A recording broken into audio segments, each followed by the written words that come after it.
El jueves de la 18ª semana del tiempo ordinario, la Iglesia nos invita a reflexionar en el texto de Mateo 16, 13 al 23, que dice así. En aquel tiempo, al llegar a la región de Cesarea de Filipo, Jesús preguntó a sus discípulos, ¿quién dice la gente que es el Hijo del Hombre? Ellos contestaron, unos que Juan Bautista, otros que Elías, otros que Jeremías o uno de los profetas. Él les preguntó, ¿y ustedes? ¿Quién dicen que soy yo? Simón Pedro tomó la palabra y dijo, tú eres el Mesías, el Hijo de Dios vivo. Jesús le respondió, dichoso tú, Simón, hijo de Jonás, porque esto no te lo ha revelado nadie de carne y hueso, sino mi Padre que está en el cielo. Y ahora te digo yo, tú eres Pedro, y sobre esta piedra edificaré mi iglesia, y el poder del infierno no la derrotará. Te daré las llaves del reino de los cielos. Lo que ates en la tierra quedará atado en el cielo, y lo que desates en la tierra quedará desatado en el cielo.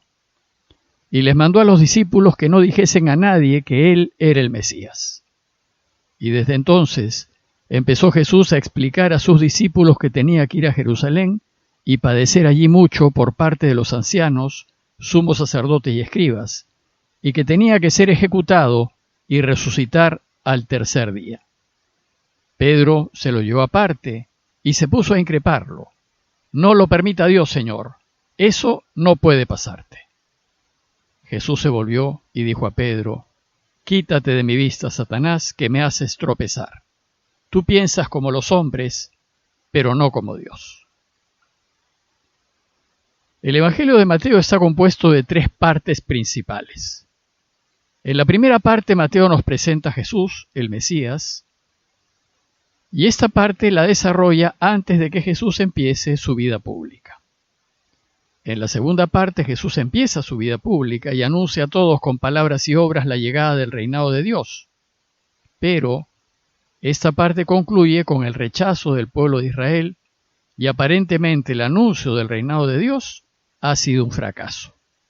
Y a esto se añade la falta de fe de sus discípulos. El relato de hoy es un texto bisagra que cierra la segunda parte y da inicio a la tercera y última parte del Evangelio, que es la enseñanza a sus discípulos y el desenlace de su misión. El texto de hoy es muy importante, pues define el futuro de Jesús y de esa pequeña iglesia que está empezando a formar. El relato empieza diciéndonos que Jesús y los suyos se fueron a la región de Cesarea de Filipo. Esta región queda al norte del lago de Galilea, en la zona en donde nace el río Jordán.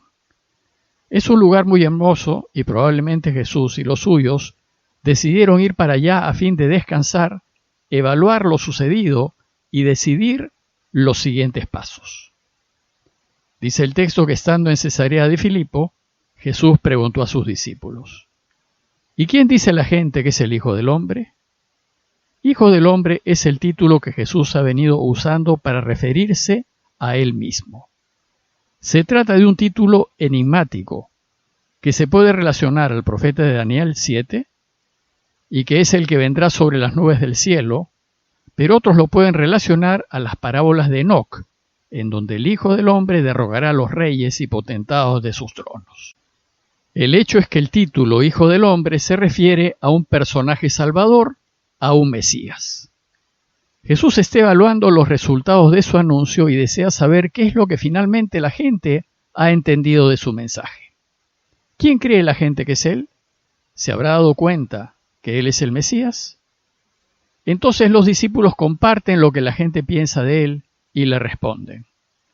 Unos dicen que eres Juan el Bautista, otros dicen que eres Elías, otros que Jeremías o uno de los profetas. Es decir, la gente había entendido cualquier cosa menos que fuese el Mesías.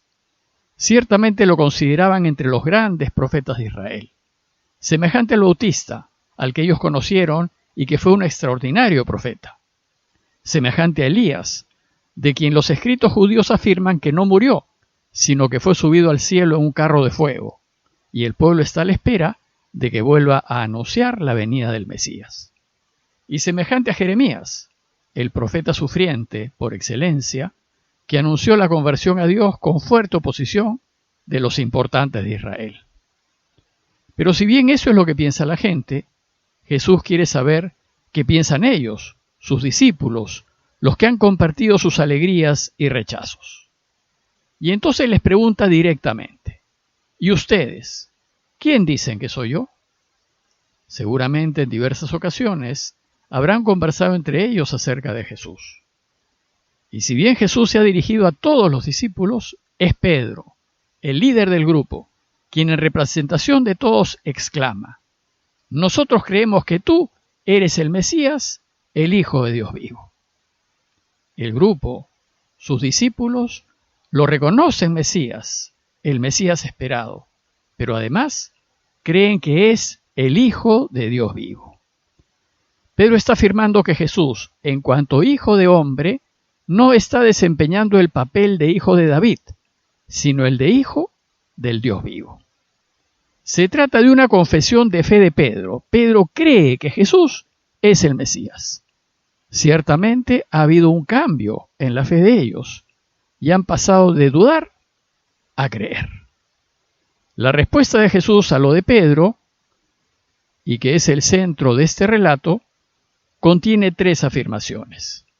Primero, que Dios se revela a Simón, luego que Pedro es como roca, y finalmente que Pedro es poseedor de las llaves del reino. La primera afirmación dice: dichoso tú, Simón, hijo de Jonás, porque esto no te lo ha revelado nadie de carne y hueso, sino mi Padre que está en el cielo. Después de llamarlo por su nombre de pila, Simón, hijo de Jonás, Jesús empieza alabándolo con una bienaventuranza: dichoso tú.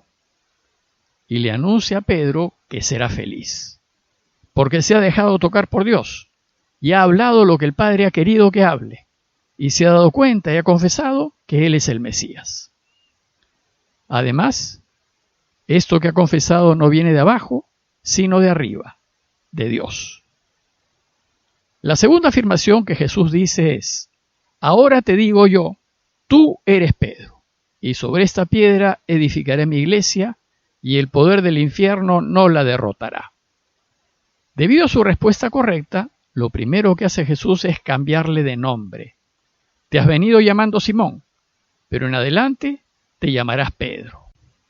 Piedra en griego se dice Petra, de allí viene Pedro, y en arameo se dice Kef, y de allí viene Cefas. A Pedro los discípulos lo llamaban indistintamente Pedro o Cefas. Pablo, por ejemplo, lo llama Cefas. En Gálatas 1:18 nos dice que 3 años después de su conversión, subió a Jerusalén para conocer a Cefas y permaneció 15 días con él. En la cultura judía, la imposición de un nombre era muy importante, pues indicaba que lo nombrado pasaba a ser posesión de quien lo nombra. En adelante Pedro ya no se pertenece a sí mismo. En adelante le pertenece a Dios. Pero a la vez llamarlo piedra indica el deseo de Jesús de que Él sea la roca o el cimiento de su iglesia, de ese nuevo pueblo de Dios, cuya tarea es vivir en consecuencia y anunciar un mundo nuevo en donde Dios va a reinar. Si bien la verdadera roca es Dios, Pedro es roca por delegación. Pedro es esa piedra clavada en el corazón del Señor sobre la cual la iglesia se construye. Por eso perdurará en el tiempo y no habrá poder alguno que la destruya. Luego de 2000 años, y a pesar de grandes dificultades y tremendas persecuciones, la iglesia se mantiene firme y constantemente renovada. Y seguirá incólume hasta que Jesús vuelva por segunda vez a cerrar la historia. Por eso dice el relato que las puertas del infierno, el texto griego dice Hades, o reino de la muerte, no podrán vencerla. Y la tercera afirmación dice: te daré las llaves del reino de los cielos, lo que ates en la tierra quedará atado en el cielo, y lo que desates en la tierra quedará desatado en el cielo. Darle las llaves a Pedro indica que le delega la responsabilidad de su iglesia, y como siervo responsable ha de discernir lo que sea mejor para la iglesia de Dios que está a su cuidado. A Pedro también se le delega la autoridad de atar y desatar, y así Pedro puede imponer obligaciones y liberarlas de ellas, y se aplica a toda deuda, incluyendo el pecado. Los cristianos católicos entendemos que el Papa es quien asume la responsabilidad de Pedro. Por eso el escudo papal tiene la imagen de las llaves del reino. Estas tres afirmaciones de Jesús terminan con una orden. Dice el texto que les mandó a los discípulos que no dijesen a nadie que él era el Mesías. Y la razón es porque el título Mesías lleva a malentendidos, y la gente no va a entender que Jesús es un Mesías siervo, que ha venido a dar vida, pero entregando la suya. Luego, Jesús comunica a sus discípulos su decisión de ir a Jerusalén. Y allí padecerá mucho, será ejecutado y resucitará al tercer día. Este anuncio los dejó desconcertados, pues lo acaban de reconocer Mesías y Jesús ha aceptado que lo es. Y ahora anuncia que lo van a matar. Para ellos el Mesías no puede morir. Él es el rey victorioso que rescatará al pueblo de manos de los romanos, y les asombra que diga que lo matarán. Pero ellos no caen en cuenta que también dice que resucitará. Entonces dice el texto que Pedro se lo llevó aparte y se puso a llamarle la atención. No lo permita Dios, Señor, esto no puede pasarte. Pedro aún no ha entendido el tipo de Mesías que es Jesús. Pedro está siendo tentado por el poder, la fuerza, el dinero, la grandeza. Y Jesús le hace ver que está pensando como quiere el enemigo. Y le dice, quítate de mi vista, Satanás, que me haces tropezar, pues impide que haga lo que el Padre quiere. A partir de ese momento Jesús se dedicará a enseñar a los suyos la clase de Mesías que es, y a enseñarnos cómo tenemos que vivir para que efectivamente Dios pueda reinar. Como conclusión los invito a reflexionar y preguntarnos, si pensamos como Pedro, es decir, si pensamos como los hombres, que gana quien tiene más dinero, más fuerza, más poder, o si nos dejamos tomar por Dios y dejamos que Él guíe nuestras vidas y pensamos que ganaremos por medio del compartir, del compadecernos, del dar, del perdonar y del ser solidarios. ¿Cómo pensamos? Pidámosle a Dios que nos ayude a descubrir el camino de Jesús, pues es el único que realmente nos lleva a la victoria y a la vida. Parroquia de Fátima, Miraflores, Lima.